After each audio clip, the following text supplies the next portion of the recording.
Hello friends, आज की video में हम बात करेंगे माइक्रोसॉफ्ट वर्ड से बनने वाले टॉप एमसीक्यू की। यह वीडियो इस सीरीज का पहला सेट है। तो आगे भी इस सीरीज में सेट आते रहेंगे। तो अगर आप चैनल पर नए हैं तो चैनल को सब्सक्राइब करके बेल आइकन को प्रेस जरूर कर दीजिए। तो आइए वीडियो को शुरू करते हैं।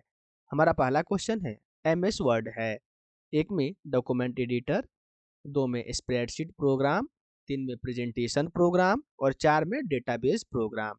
तो सही उत्तर होगा डॉक्यूमेंट एडिटर, क्योंकि माइक्रोसॉफ्ट वर्ड जो है वह माइक्रोसॉफ्ट कंपनी के द्वारा बनाया गया डॉक्यूमेंट एडिटर है। वहीं स्प्रेडशीट प्रोग्राम जो माइक्रोसॉफ्ट कंपनी के द्वारा बनाया गया है उसका नाम है एक्सेल, यानी कि माइक्रोसॉफ्ट एक्सेल। और प्रेजेंटेशन प्रोग्राम जो है उसका नाम है power point, Microsoft power point. और वही डेटाबेस प्रोग्राम जिसको माइक्रोसॉफ्ट ने बनाया है उसका नाम है एमएस एक्सेस। तो याद रखेंगे ये चारों जो है अलग अलग कैटेगरीज के प्रोग्राम्स हैं। एमएस वर्ड की विशेषताएं हैं, एक में स्पेलिंग चेकिंग, दो में ग्राफिक्स, तीन में दोनों और चार में इनमें से कोई नहीं। तो सही उत्तर होगा दोनों, क्योंकि एमएस वर्ड जो है वो स्पेलिंग चेकिंग का भी काम करता है और ग्राफिक्स का भी काम करता है। तीसरा क्वेश्चन है हमारा, एमएस वर्ड को रन कमांड के द्वारा खोलने के लिए क्या टाइप करते हैं। तो सबसे पहले हम समझ लेते हैं कि रन कमांड को एक्टिव करने के लिए हम क्या करते हैं। तो विंडोज की प्लस आर प्रेस करते हैं तो हमारा रन कमांड एक्टिव हो जाता है। पहला है विनजिप, दूसरा विनवर्ड, तीसरा एमएस डॉस और चौथा एमएस वर्ड। तो सही उत्तर होगा हमारा विनवर्ड, क्योंकि एमएस वर्ड को अगर हमें रन कमांड के द्वारा ओपन करना हो तो हम टाइप करते हैं W+R को टाइप इंटर करने के बाद विनवर्ड टाइप करते हैं और फिर हम इंटर की प्रेस करते हैं तो हमारा एमएस वर्ड खुल जाता है। क्वेश्चन नंबर 4, एमएस वर्ड में बनाई गई फाइल को किस नाम से जाना जाता है। एक में प्रोग्राम, दो में टेक्स्ट, तीन में ग्राफ और चार में डॉक्यूमेंट। तो हमारा सही उत्तर होगा डॉक्यूमेंट, क्योंकि एमएस वर्ड जो है यह एक डॉक्यूमेंट एडिटर प्रोग्राम है, इसीलिए इसमें बनाए गए फाइल को हम डॉक्यूमेंट के नाम से जानते हैं। पेज सेटअप की सहायता से किनको बदला जा सकता है। एक में मार्जिन, पेपर साइज और कलर, दो में पेपर स्रोत, लेआउट, तीन में उपरोक्त दोनों और चार में उपरोक्त में से कोई नहीं।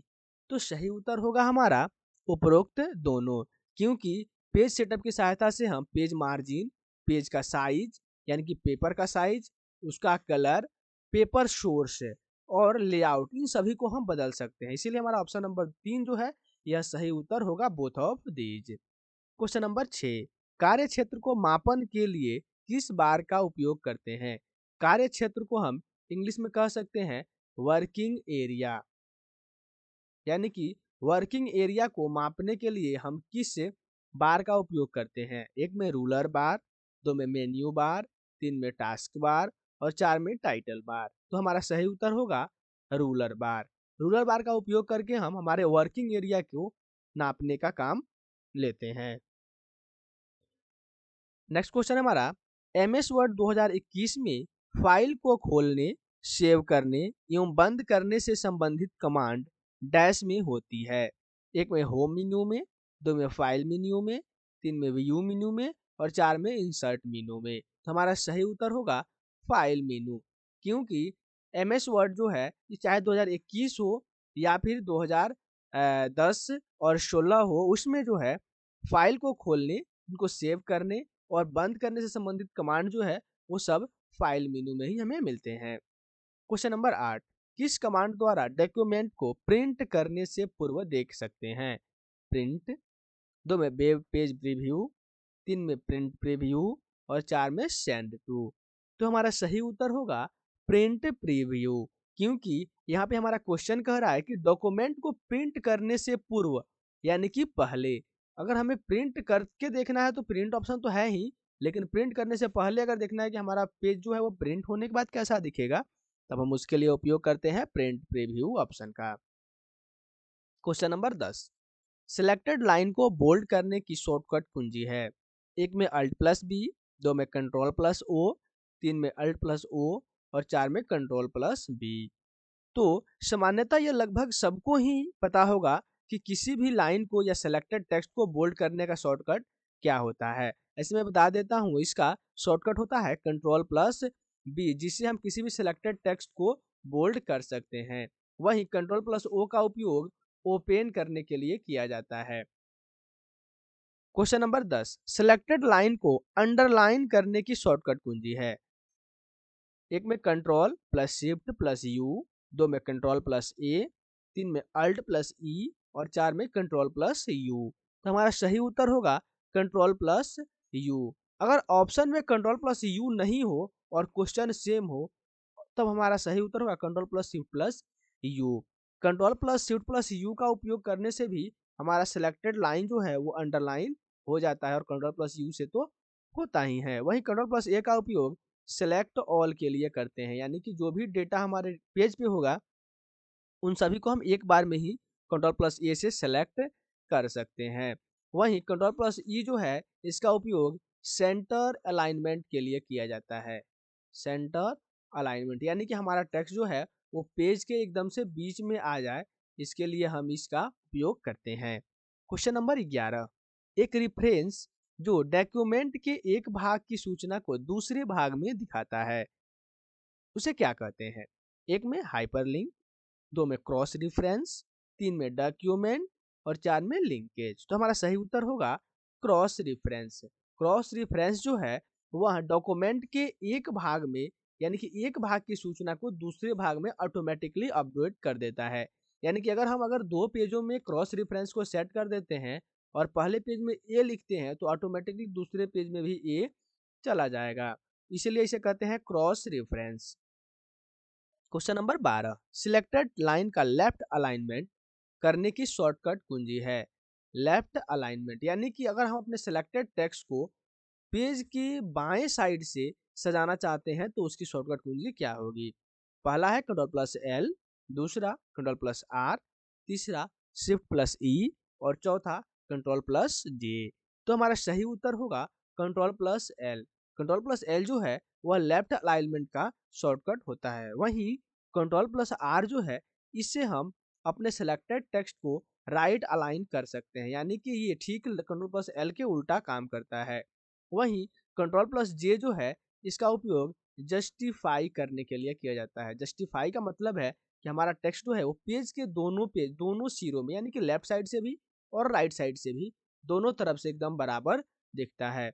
वहीं Shift+E तो नहीं होता है, लेकिन Ctrl+E का उपयोग सेंटर अलाइनमेंट करने के लिए किया जाता है। तो याद रखेंगे, ये चार अलाइनमेंट है और इन चारों के शॉर्टकट्स यहाँ पर हमने आपको बता दिया है। तो आप हमें कमेंट करके जरूर बताएं कि इनका शॉर्टकट आपको पहले से पता था या फिर आपने इस वीडियो में इसे जाना है।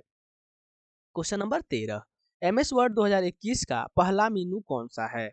एक में डिजाइन, दो में फाइल, तीन में इंसर्ट और चार में व्यू। तो हमारा सही उत्तर होगा फाइल, क्योंकि MS वर्ड जो है या फिर माइक्रोसॉफ्ट के द्वारा बनाया गया जो भी एप्लीकेशन है उन सब में पहला मेनू जो है वह फाइल मेनू ही है। क्वेश्चन नंबर 14, MS वर्ड 2021 में सबसे नीचे जो स्क्रीन प्रदर्शित होती है उसे क्या कहते हैं। Status bar, title bar, standard tool bar या फिर टास्क बार। तो हमारा सही उत्तर होगा स्टेटस बार, क्योंकि हमारे पेज में जो सबसे नीचे हमारा जो लाइन दिखता है, यानी कि जो बार दिखता है, इसे स्टेटस बार के नाम से जाना जाता है। वहीं टाइटल बार जो है वह पेज के सबसे ऊपर दिखता है, और स्टैंडर्ड टूल बार जो है यह जो है ये टूल बॉक्स में दिखता है हमें, और टास्क बार जो है ये हमारे विंडोज में सबसे नीचे दिखता है। क्वेश्चन नंबर 15, MS वर्ड 2021 में सबसे ऊपर दिखाई देने वाली बार को क्या कहा जाता है। एक में टूल बार, दो में टाइटल बार, तीन में स्टैंडर्ड टूल बार और चार में टास्क बार। तो हमारा सही उत्तर होगा टाइटल बार, क्योंकि हमने पहले ही क्वेश्चन में आपको बता दिया है कि किसी भी विंडोज के, यानी कि MS वर्ड हो या फिर एक्सेल, पावर पॉइंट, कोई भी हो, इसमें सबसे ऊपर दिखाई देने वाला बार जो है उसको हम टाइटल बार के नाम से जानते हैं। क्वेश्चन नंबर 16, फुट नोट और एंड नोट का उपयोग डैश के लिए किया जाता है। एक में रेफरेंस के लिए, दो में सूचना के लिए, तीन में सूची के लिए और चार में पॉइंट के लिए। तो हमारा सही उत्तर होगा रेफरेंस के लिए। यानी कि अगर हम फुटनोट और एंड नोट एक बार एंटर कर देते हैं तो हम जितने पेज में जाएंगे यानी कि नई पेज इंसर्ट करेंगे तो ऑटोमेटिकली ये टेक्स्ट जो है वो हमारे दोनों पेजेस में यानी कि जो भी हम नया पेज इंसर्ट करते हैं उसमें ऑटोमेटिकली अपडेट होते चले जाएंगे। इसीलिए हम इसको रेफरेंस के लिए इनका उपयोग करते हैं कि हमें बार बार एक ही इंफॉर्मेशन जो है वो टाइप करनी नहीं पड़े। क्वेश्चन नंबर 17, डैश ग्राफिक आपकी सूचना और विचारों का दृश्य प्रेजेंटेशन ग्राफिकल प्रेजेंटेशन है। एक में वर्ड आर्ट, दो में क्लिप आर्ट, तीन में ऑटोशॉप और चार में स्मार्ट आर्ट। तो हमारा सही उत्तर होगा स्मार्ट आर्ट, क्योंकि स्मार्ट आर्ट जो है वह ग्राफिक्स होते हैं जो कि हमारे सूचना और हमारे थॉट्स को दृश्य प्रेजेंटेशन यानी कि ग्राफिकल प्रेजेंटेशन में प्रदर्शित करते हैं। इसीलिए ऑप्शन नंबर 4 जो है हमारा सही उत्तर होगा। Question number 18, go to command की सहायता से डॉक्यूमेंट में डैश को दिए गए स्थान पर भेजा जा सकता है। एक में कर्सर को, दो में पेज नंबर को, तीन में टेक्स्ट को और चार में कैरेक्टर को। तो सही उत्तर होगा कर्सर को। क्वेश्चन नंबर 19, अंतिम कमांड लास्ट कमांड के प्रभाव को नष्ट करने की कौन सी कमांड होती है। एक में रिडू, दो में कट, तीन में अंडू और चार में क्लियर। तो हमारा सही उत्तर होगा अंडू। इसे हम कहते हैं कंट्रोल प्लस जेड। वही लास्ट कमांड को रिपीट करने के लिए redo control plus Y command का उपयोग करते हैं और कट के लिए शॉर्टकट होता है कंट्रोल प्लस एक्स और क्लियर का कोई शॉर्टकट नहीं होता है, इसे हम डिलीट के नाम से भी जानते हैं।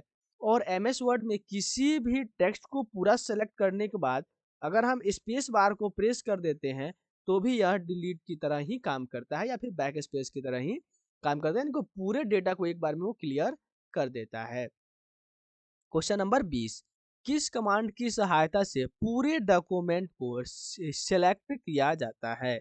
एक में सेलेक्ट के द्वारा, दो में सेलेक्ट पेज के द्वारा, तीन में सेलेक्ट ऑल के द्वारा या चार में सेलेक्ट स्पेशल के द्वारा। तो सही उत्तर होगा सेलेक्ट ऑल के द्वारा। किसी भी कमांड यानी किसी भी डॉक्यूमेंट में पूरे डेटा को सिलेक्ट करने के लिए हम सेलेक्ट ऑल यानी कि कंट्रोल प्लस ए बटन को प्रेस करते हैं। किस कमांड की सहायता से किसी भी टेक्स्ट या ग्राफिक्स को अस्थायी रूप से हटाया जा सकता है यानी कि परमानेंटली। जिसे डिलीट करना हो उसको लिए हम क्या करते हैं। एक में डिलीट, दो में डिलीट ऑल, तीन में क्लियर और चार में क्लियर ऑल। तो सही उत्तर होगा हमारा डिलीट। लेकिन एमएस वर्ड में किसी भी डेटा को हम परमानेंटली डिलीट नहीं कर सकते हैं। अगर हम उसे डिलीट करने के बाद कंट्रोल प्लस जेड प्रेस करते हैं तो वो फिर से हमारा टेक्स्ट या डेटा वापस आ जाएगा। क्वेश्चन नंबर 22, अपने टेक्स्ट को इंडेंट के लिए आप डैश टैब पर पैराग्राफ ग्रुप में डिक्रीज इंडेंट और इंक्रीज इंडेंट का उपयोग करते हैं। एक में इंसर्ट, दो में होम, तीन में पेज लेआउट और चार में डेटा। तो सही उत्तर होगा होम, क्योंकि हम होम मेनू में यानी कि होम टैब पर पैराग्राफ ग्रुप में डिक्रीज इंडेंट और इंक्रीज इंडेंट का उपयोग कर सकते हैं। Question number 23, font dialog box प्रदर्शित करने के लिए किस कुंजी का उपयोग किया जाता है। यहाँ ध्यान रखेंगे एमएस वर्ड में, अभी हम एमएस वर्ड से संबंधित मल्टीपल चॉइस क्वेश्चंस को देख रहे हैं, इसीलिए एमएस वर्ड में फॉन्ट डायलॉग बॉक्स को प्रदर्शित करने के लिए किस कुंजी का प्रयोग किया जाता है। तो एक में कंट्रोल प्लस डी, दो में control plus shift plus F और तीन में control plus shift plus P और चार में हमारा ऑल ऑफ दीज।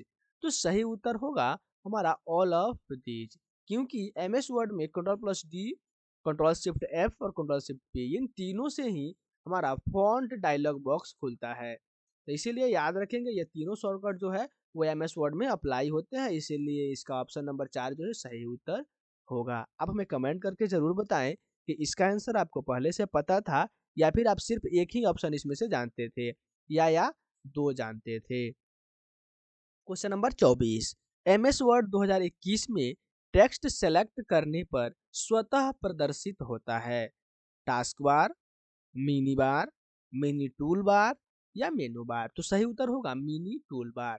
अगर हम एमएस वर्ड 2021 में किसी भी टेक्स्ट को सेलेक्ट कर लेते हैं तो ऑटोमेटिकली मिनी टूर बार जो है वो दिखने लगता है। क्वेश्चन नंबर 25, MS वर्ड 2021 में बनी हुई फाइल का एक्सटेंशन होता है वर्ड, DOCX, RTF या BMP। तो हमारा सही उत्तर होगा DOCX। DOCX इन .docx ये जो है हमारा MS वर्ड का एक्सटेंशन है, यानी कि MS वर्ड में कोई भी बनाए गए डॉक्यूमेंट का एक्सटेंशन जो है, अगर हम इसे डॉक्यूमेंट फाइल में सेव करते हैं तो उसका एक्सटेंशन होगा .docx। वर्ड कोई एक्सटेंशन नहीं होता है। और RTF जो है यह एक वर्ड होता है, उसमें जो है RTF रिच टेक्स्ट फॉर्मेट, इसका पूरा नाम होता है रिच टेक्स्ट फॉर्मेट RTF का। और ये जो है वो वर्ड का सिंपली वर्ड जो होता है विंडोज के साथ, इसका फाइल एक्सटेंशन है। वहीं BMP जो है बीट मैप पिक्चर, ये जो है यह पेंट का, माइक्रोसॉफ्ट के द्वारा जो पेंट आता है इसका जो एक्सटेंशन नेम होता है वो BMP होता है। या फिर यह कह सकते हैं कि यह जो है वह ग्राफिक का या इमेज का एक्सटेंशन होता है BMP। जिस तरह JPEG होता है, उस तरह BMP भी इमेज के लिए यानी कि ग्राफिक के लिए एक्सटेंशन उपयोग किया जाता है।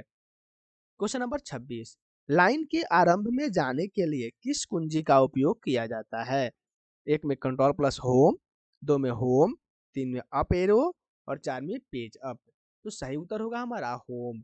यानी कि अगर हमारा कर्सर किसी भी लाइन के बीच में है या अंत में है और उस लाइन के आरंभ में यानी कि शुरू में जाना है, तब हम सिंपली कीबोर्ड से हम होम बटन प्रेस करते हैं तो हम लाइन के शुरू में हमारा कर्सर चला जाता है। वहीं अगर कंट्रोल प्लस होम शुरू करते हैं तो प्रेस करते हैं तो हम डॉक्यूमेंट के शुरू में चले जाते हैं, डॉक्यूमेंट के स्टार्ट में यानी कि आरंभ में चले जाते हैं। अप एरो की से हम एक लाइन जो है हमारा कर्सर ऊपर चला जाता है। वहीं पेज अप से एक पेज ऊपर हम चले जाते हैं यानी कि पिछले पेज में चले जाते हैं। वहीं अगर हम पेज डाउन कीबोर्ड से दबा दें तब हम एक पेज आगे जा सकते हैं, लेकिन अगर हम लास्ट पेज में है तो पेज डाउन का कोई मतलब नहीं होगा। क्वेश्चन नंबर 27, डैश के द्वारा आप वर्तमान डॉक्यूमेंट की किसी लोकेशन को दूसरे डॉक्यूमेंट या वेबसाइट से जोड़ते हैं। लिंक के द्वारा, हाइपर लिंक के द्वारा, क्रॉस रेफरेंस के द्वारा या लिंकेज के द्वारा। तो सही उत्तर होगा हाइपर लिंक के द्वारा, क्योंकि हाइपर लिंक का उपयोग करके हम अपने डॉक्यूमेंट को किसी लोकेशन पे या दूसरे डॉक्यूमेंट से या फिर वेबसाइट से जोड़ते हैं, तो हाइपर लिंक का उपयोग करके। क्वेश्चन नंबर 29, सब स्क्रिप्ट करने की शॉर्टकट कुंजी होती है। एक में शिफ्ट प्लस एस, दो में कंट्रोल प्लस इक्वल टू, तीन में control plus shift plus equal to और चार में कंट्रोल प्लस माइनस। तो सही उत्तर होगा हमारा कंट्रोल प्लस प्लस। अगर हम लिखना चाहते हैं H2O, तो ये टू जो है इस स्थिति को कहते हैं हम सब स्क्रिप्ट। और ऐसे दो को लिखने के लिए हम क्या करते हैं, H2 और O लिखने के बाद यानी कि हम H लिखने के बाद कंट्रोल प्लस इक्वल टू की प्रेस करते हैं, फिर 2 लिखते हैं और फिर से control plus equal to press करते हैं, फिर से हमारा नॉर्मल हो जाता है, फिर से हम O लिख देते हैं। वहीं अगर आपको सुपर स्क्रिप्ट लिखना हो जैसे 5 का स्क्वायर या फिर, तो यहाँ 5 का स्क्वायर जो है ये ऊपर जो है ये ऊपर है, इसे कहते हैं सुपर स्क्रिप्ट। सुपर स्क्रिप्ट, तो सुपर स्क्रिप्ट का शॉर्टकट होता है control plus shift plus equal to. इसका उपयोग हम सुपर स्क्रिप्ट करने के लिए करते हैं और इसी पोजीशन को कहा जाता है सब स्क्रिप्ट। तो याद रखेंगे ये सब स्क्रिप्ट और सुपर स्क्रिप्ट का शॉर्टकट है। उसके बाद हमारा क्वेश्चन नंबर 30 है, डबल लाइन स्पेसिंग की शॉर्टकट कुंजी होती है। एक में कंट्रोल प्लस वन, दो में कंट्रोल प्लस टू, तीन में शिफ्ट प्लस वन और चार में शिफ्ट प्लस टू। तो हमारा सही उत्तर होगा कंट्रोल प्लस टू। अगर हम कंट्रोल प्लस टू प्रेस करते हैं किसी भी टेक्स्ट को सेलेक्ट करके या बिना सेलेक्ट किए हुए, तो डबल लाइन स्पेसिंग हो जाती है, यानी कि एक लाइन और दूसरी लाइन के बीच में 2 लाइन का गैप हो जाता है। तो आज की वीडियो में बस इतना ही, फिर मिलेंगे हम अगली वीडियो में। तो MCQ सीरीज का दूसरा सेट लेकर के हम जल्द ही हाजिर होंगे। तो अगर आप चैनल पे नए हैं तो चैनल को सब्सक्राइब करके बेल आइकन प्रेस कर दीजिए और वीडियो को लाइक कीजिए, ताकि आपके लाइक को देख करके ही हमें मोटिवेशन मिलता है और नई वीडियो लेकर के हम आते हैं। देखते रहिए NICT और अपने सुझाव कमेंट के द्वारा जरूर दीजिए। जय हिंद।